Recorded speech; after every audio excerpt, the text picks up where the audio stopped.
विश्वविद्यालय में लंबे समय से नॉन टीचिंग स्टाफ हड़ताल पर गया हुआ है। अपनी मांगों को लेकर लगातार अलीगढ़ मुस्लिम विश्वविद्यालय के नॉन टीचिंग स्टाफ के द्वारा धरना प्रदर्शन किया जा रहा है, लेकिन लंबे समय से आज तक उनकी सुनवाई नहीं हुई है। आज जब नॉन टीचिंग स्टाफ से बातचीत की गई तो उनके द्वारा जानकारी देते हुए बताया गया कि अलीगढ़ मुस्लिम विश्वविद्यालय की जिम्मेदारी अधिकारियों के द्वारा इस ओर कोई ध्यान नहीं दिया जा रहा। इसी कारण ये नॉन टीचिंग स्टाफ को हड़ताल पर बैठना पड़ रहा है। नॉन टीचिंग स्टाफ के कर्मचारियों को घर चलाने में परेशानियों का सामना भी करना पड़ रहा है, लेकिन फिर भी अलीगढ़ मुस्लिम विश्वविद्यालय की बीसी द्वारा कोई कठोर कदम नहीं उठाए गए। लंबे समय से चल रही हड़ताल में दर्जनों नॉन टीचिंग स्टाफ की कर्मचारियों के द्वारा जमकर नारेबाजी की गई। उनके द्वारा पीस मार्च निकालते हुए अलीगढ़ मुस्लिम विद्यालय के डंक पॉइंट तक की पीस मार्च निकाला है। साथ ही अलीगढ़ मुस्लिम विश्वविद्यालय के बीसी से जल्द ही मांग पूरी करने की बात कही है। अल्लाह के अलावा किसी के आगे ये सर नहीं झुक सकता। अल्लाह के अलावा ये किसी से नहीं डर सकता। ये बशर है और अल्लाह जाने ये बशर अशरफुल मखलूकात में आते हैं कि नहीं आते, क्योंकि इनके कामों से लगता है कि ये जानवर से भी बदतरीन लोग हैं और इन जानवर से बदतरीन लोगों को मैं बताना चाहता हूँ।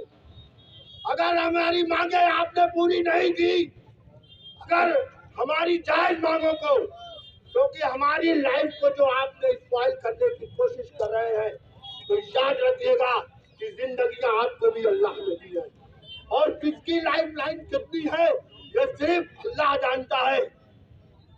ये याद रखिएगा जनाब। और 14 तारीख में लंबी बात आज नहीं करूंगा, और 14 तारीख को बिना डरे, अगर अल्लाह ने आपको अहले ईमान बनाया है और आप अपने आप को अशरफुल मखलूकात में गिनते हैं, तो 14 तारीख को एक एक आदमी इनके हलक से अपनी डिमांड को छीनने का काम करेगा। आज किस तरीके से आपने प्रदर्शन किया है, किस तरह की डिमांड रही आज पीस मार्च? आज हमने पीस मार्च निकाला था डक पॉइंट से यहाँ तक, क्योंकि हमारी मांगे ये लोग सुन नहीं रहे हैं। हम चाहते हैं कि हमारी ये जैसे हमने पीस मार्च निकाला उसी हिसाब से हमारी ये मांगे सुने। काफ़ी प्रदर्शन भी किए गए आपके द्वारा, कोई सुनवाई नहीं हुई। बिल्कुल पता नहीं क्यों ये हटदर्मी पे हैं, इन्हें नहीं करना चाहिए, क्योंकि यहाँ पे इतना एम्प्लॉय हमारा परेशान है, साथ में मैं भी उसकी विक्टिम हूँ। और ये सब हमारे नेता जितने भी हैं, बड़े बड़े लोग, सब परमानेंट है, लेकिन फिर भी हमारे साथ लगे हुए हैं। तो इन लोगों को रहम नहीं आता क्या? इन्हें भी रहम आना चाहिए। हम तो ये इनसे गुजारिश करेंगे कि ये रहम करें हम पे और हमारी सबकी जो है डिमांड्स को पूरी करें, क्योंकि हमारी जायज़ और हक डिमांडें हैं। आप लोग आपके जो वेतन रुके हुए हैं, तमाम चीज़ें घर चलाने में दिक्कतें हो रही हैं। बिल्कुल, घर चलाने में हर इंसान को दिक्कत हो रही है। हम लोग फीस नहीं दे पा रहे हैं बच्चों की, चिल्ड्रंस एजुकेशन हमारा रुका हुआ है, अलाउंसेस हमारे जो हमारा हक है, इंक्रीमेंट हमारा हक है, वो हमें नहीं मिल रहा, डीए हमें नहीं मिल रहा, हमारे सारे हक रोक दिए इन्होंने। और 1 साल से मुस्तकिल ये हमारे साथ कर रहे हैं। हमें पैसे की इन लोगों के पास कोई किल्लत नहीं है, लेकिन फिर भी हमारे सारे हक इन्होंने रोक रखे हैं। घर को चलाने में दिक्कत हो? बिल्कुल, हमें तो बहुत दिक्कत है। और लोगों को जितने एडमिशन फीस नहीं गई है, सबसे बड़ी बात है कि हमारे बच्चों की एडमिशन फीस नहीं जा रही है। 3-3 महीने के हमें एक साथ देते हैं। हर कॉन्वेंट स्कूल में ऐसा होता है। हम कॉन्वेंट स्कूल में पढ़ा रहे हैं तो 15-15 हज़ार रुपये फीस है। कहाँ से लाके देगा गरीब आदमी? इसी तनख्वाह पे सब लोग डिपेंड हैं। 14 तारीख की हड़ताल में आप लोग सब शामिल रहेंगे? इंशाल्लाह 14 तारीख की हड़ताल होगी और बहुत कामयाब होगी। जैसे ये भीड़ नजर आ रही है ऐसे ही इंशाल्लाह होगी। क्या नाम है आपका? ज़ेबा खान। हम शांति के दूत हैं। ये जो कुर्सियों पर बैठे हुक्मरान हैं, जाबिर हुक्मरान हैं, हमें 43 दिन हो गए। हमारी डिमांडों पर ये सिर्फ मीटिंगें करते हैं, फैसले करने को भी ये तैयार नहीं है। लेकिन हमने भी ये तय कर लिया है कि यह आंदोलन जब तक चलेगा जब तक हमारी डिमांडें पूरी नहीं हो जाएंगी। कहाँ से कहाँ तक ये हमने डक पॉइंट से लेके और धरना स्थल तक। तो क्या निर्णय निकला है, किस तरीके से 14 तारीख को हड़ताल है आपकी? 14 तारीख को बताएंगे कि अगला निर्णय हमारा क्या होगा।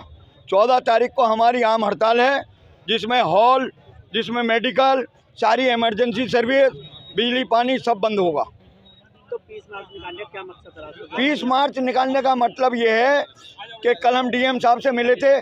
डीएम साहब ने हमारे जो शांतिपूर्वक धरना चल रहा था उसको उन्होंने सराहाया और उसका ही हमने एक ये नमूना दिया है कि हम लोग शांतिपूर्वक जो लोकतांत्रिक अधिकार हमें संविधान में दिए गए हैं, हम उसका इस्तेमाल करते हुए अपनी मांगों के सिलसिले में यहाँ बैठे हुए हैं। आपने इतने प्रदर्शन पे धरने किए, लोग अब तक कोई सुनवाई नहीं हो रही है। ये चिकने घड़े हैं, इन पर चर्बी चढ़ गई है, हराम का माल खा खा के चर्बी चढ़ गई है, इसलिए ये सुनेंगे नहीं, ये टाइम पास कर रहे हैं सिर्फ। सुन लीजिए आप, लेकिन अगर ये सोच रहे हो कि हम टाइम पास करके निकल जाएंगे और फिर ये लोग भी निकल जाएंगे, अब तो जब ही ये धरना खत्म होगा और प्रदर्शन जब तक कि हमारी डिमांडें पूरी नहीं हो जाएंगी।